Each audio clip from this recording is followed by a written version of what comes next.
Ready to begin? Number 9. The post-conversation replay. Ever walked away from a conversation and suddenly thought of a much better reply you should have said? Or worse, you replay every single word, tone, and facial expression in your head, cringing at things the other person probably didn't even notice? That's the post-conversation replay. It's a cocktail of regret, anxiety, and self-criticism. Psychologists link it to social anxiety, but even people who aren't anxious feel it sometimes. It's your brain doing an instant forensic analysis, dissecting every syllable like it's evidence in a crime you committed. The emotional texture here is unique. It's part embarrassment, part longing for a redo, and part fear of judgment. It can stick with you for hours, sometimes days. The worst part? Most of the time, the other person has already forgotten the entire exchange. But you're stuck with it, replaying the scene like a terrible director who won't stop shooting alternate takes. It's not shame, it's not quite regret. It's a private, obsessive loop, an emotion we've all felt, but can't really label. A ghost that haunts you long after the conversation is over. Number 8. Anticipatory Nostalgia. Most people think of nostalgia as looking back on the past with longing. But there's another version, anticipatory nostalgia, when you start feeling sad about something while it's still happening. Because you know one day you'll miss it. Think about sitting with friends late at night, laughing until your stomach hurts. In the middle of it, your brain whispers, "Someday, this moment will be gone." And suddenly, you feel both joy and sorrow at the same time.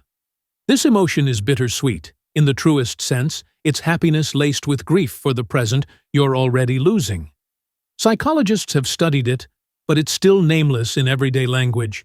It's different from simple gratitude or melancholy. It's preemptive mourning for memories you haven't even made yet. It hits hardest during life's peak moments, vacations, childhood summers, college years, even falling in love. You're living it, but you're also mourning it, because some part of you knows this is fleeting. Number 7. The doorway feeling. You walk into a room with purpose, ready to grab something, say something, do something, and then nothing. Your brain just blue screens. You stand there, staring blankly, wondering why you came in at all. That strange blank state is sometimes brushed off as forgetfulness, but the emotional piece of it is more complex.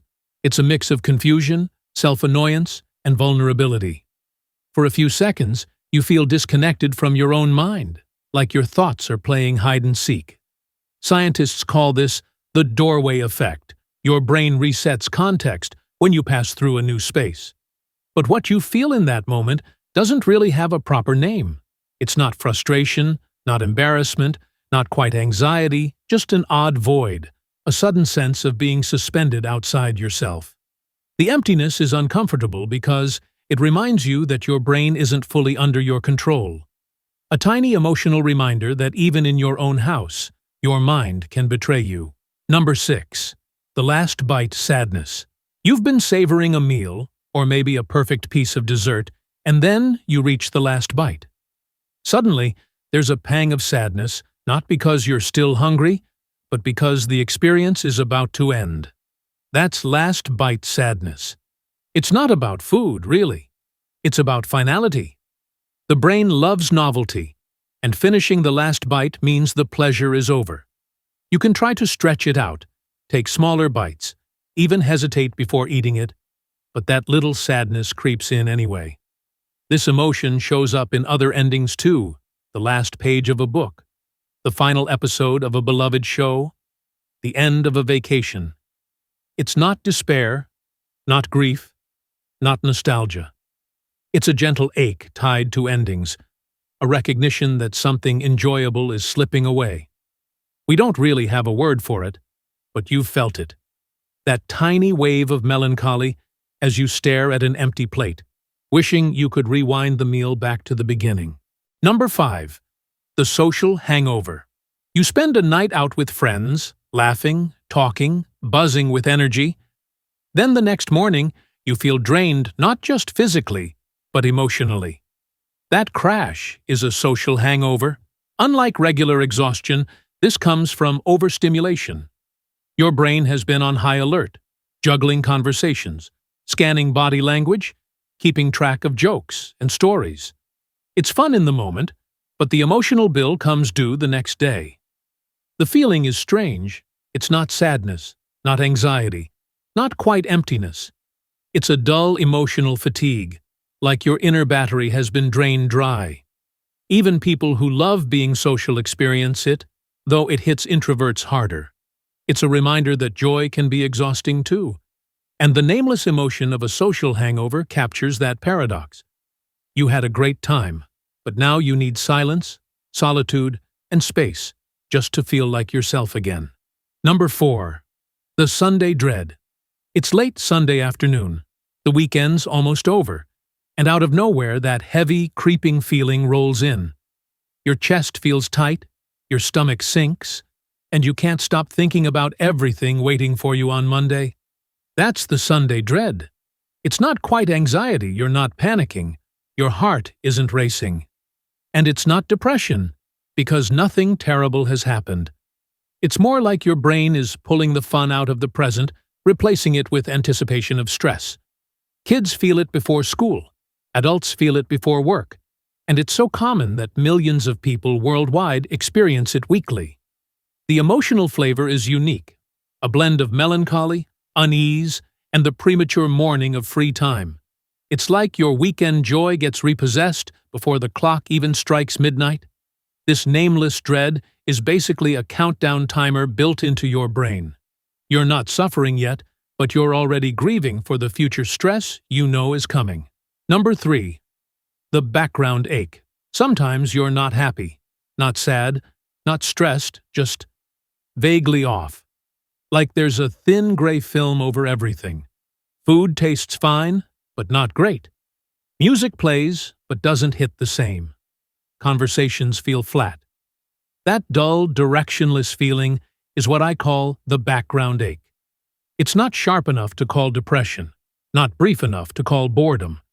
It's more like emotional static, a low-level hum of dissatisfaction. People often mistake it for being tired, needing coffee, or just having one of those days. But the truth is, this emotion doesn't have a name because it doesn't have a clear trigger. The ache creeps in during times of transition, between jobs, between relationships, between big life moments.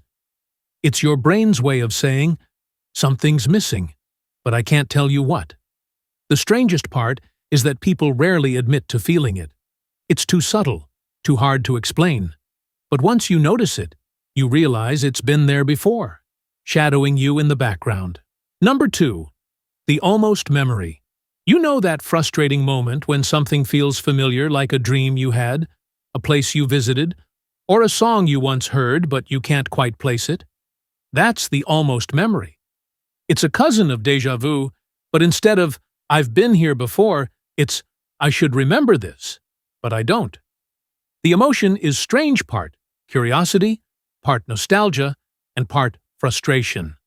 It's like your brain is dangling a memory just out of reach, taunting you with the sense that you've lost a piece of yourself. This nameless feeling is often tied to smells or sounds, because those are powerful memory triggers. A whiff of perfume, the sound of an old door creaking, and suddenly you're flooded with a feeling that's hauntingly familiar but impossible to pin down. It's not just about recall, 'tis about identity. The almost memory reminds you there are parts of your life you've forgotten, but your body still remembers. Number 1. The fleeting glimpse. You're walking down a crowded street, or maybe scrolling through old photos, when suddenly you see someone who reminds you of a person from your past. It could be an ex, a childhood friend, even someone who's passed away. For half a second, you feel like they're right there. That electric jolt, that's the fleeting glimpse. The emotion behind it is hard to pin down. It's shock, recognition, longing, and loss all tangled together. Your heart skips, your brain floods with memories, and then it vanishes just a stranger with a similar smile, a shadow that fooled you for a moment. This glimpse isn't just about missing people. It's about how fragile memory is, and how easily the past slips back into the present when your senses get tricked. You're reminded of someone who shaped you, who mattered, who isn't here anymore, and for an instant, they feel close again. It's not déjà vu, not nostalgia, not grief. It's something in between, a ghostly reminder that the people who leave us never fully leave our minds. And though it disappears in seconds, the emotion lingers, bittersweet and unnamed. That's it for this video. If you want to see more like it, be sure to subscribe.